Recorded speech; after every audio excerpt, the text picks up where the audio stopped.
As influências do anticristo.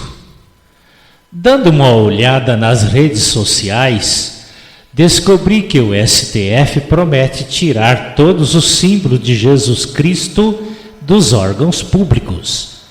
Também percebi que basta a primeira-dama do Brasil surgir no palco com o nome Jesus em sua camiseta é um motivo para provocar reações contestadoras.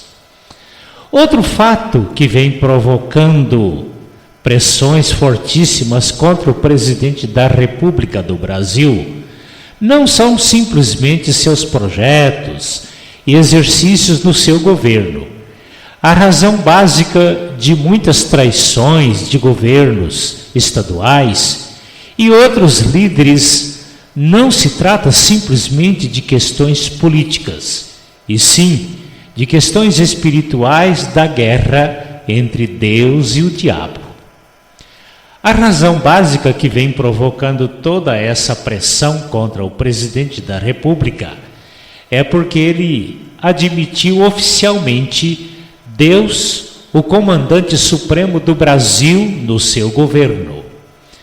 Essa postura vem agitando os poderes do inferno, provocando todas essas pressões no seu governo. A guerra é espiritual entre Deus e o diabo.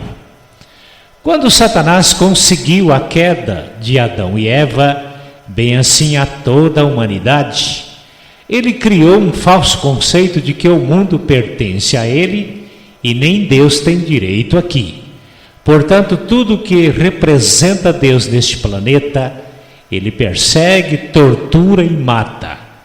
Como o Brasil faz parte do contexto mundial, sofre as reações de Satanás contra Deus. Conforme profecias apocalípticas, Apocalipse capítulo 20, versículos de 1 a 3, Jesus virá e prenderá Satanás no abismo e estabelecerá o seu reino milenar, cumprindo a figura da pedra do sonho de Nabucodonosor, que sucederá a todos os impérios do mal. Daniel capítulo 2, versículos 34, 35 e 44. Naquele tempo, Jesus terá tomado posse do planeta Terra, que pertence a ele por direito de criação.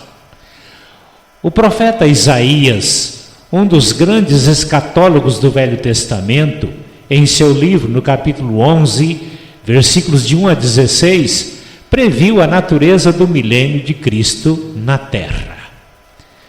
As influências do anticristo. A palavra anticristo significa contra Cristo, adversário e inimigo de Cristo.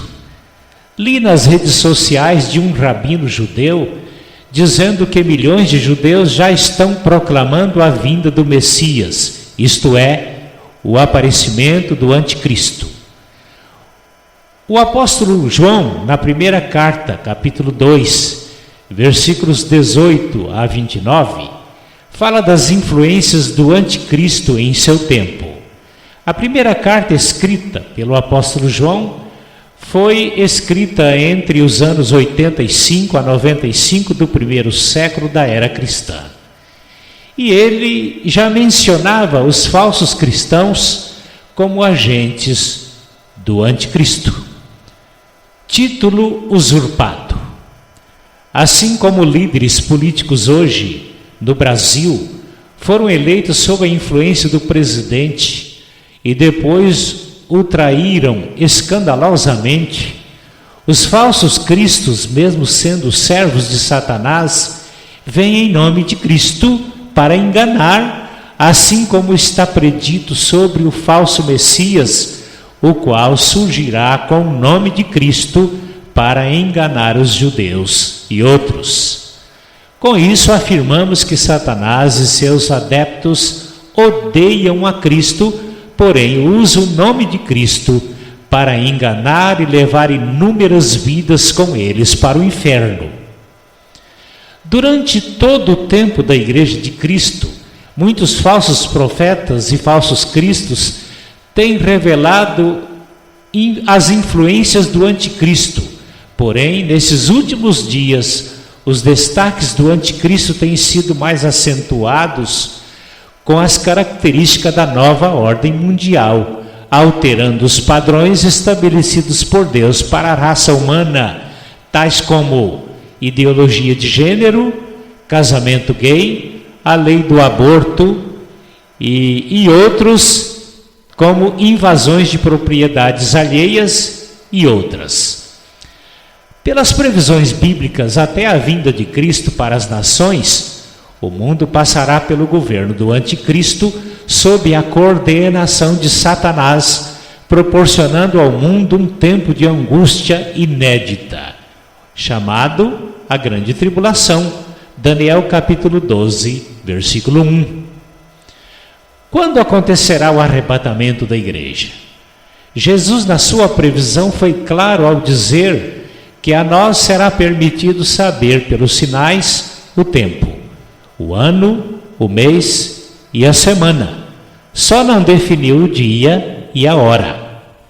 Sendo que a última geração de Israel completou-se em 18 de maio de 2018, a partir dessa data a igreja passou a viver o seu tempo extra, aguardando sua retirada deste mundo, porque o tempo hoje, nos projetos de Deus, é de Israel para o cumprimento da 70ª semana de 7 anos da profecia de Daniel, capítulo 9, versículo 27. Esse tempo também é o tempo do anticristo, um tempo provável do arrebatamento. Temos visto informações do surgimento do anticristo para o mês de maio deste ano 2020. Isaías 57, versículo 1 e Apocalipse capítulo 3, versículo 10, prevêem os justos sendo levados antes do mal. Uma análise provisória feita pelo pastor Eliel Castanho. Jesus ressurgiu num domingo de Páscoa. Depois de 40 dias na terra, subiu ao céu. Enquanto os discípulos fixavam seus olhares para as alturas, apareceram-lhes 2 anjos dizendo-lhes: varões galileus, por que estáis olhando para cima? Este Jesus que dentre vós foi recebido em cima do céu, há de vir, assim como para o céu o vistes ir. Atos capítulo 1, versículos 10 e 11. 10 dias após a ascensão de Jesus, aconteceu o Pentecostes, quando a igreja começou a tomar forma. Sem fazer afirmações, imaginemos na complementação dos 40 dias após a última Páscoa, a Páscoa do ano 2020, ou no Pentecostes, 50 dias após a Páscoa, quando da formação da igreja pelo Espírito Santo, ela estará completando 1987 anos e acontecer nesse tempo o seu arrebatamento. Não podemos afirmar o dia e nem a hora, mas já estamos no tempo do arrebatamento da igreja. Você está, como as 5 virgens prudentes, preparado para esse dia?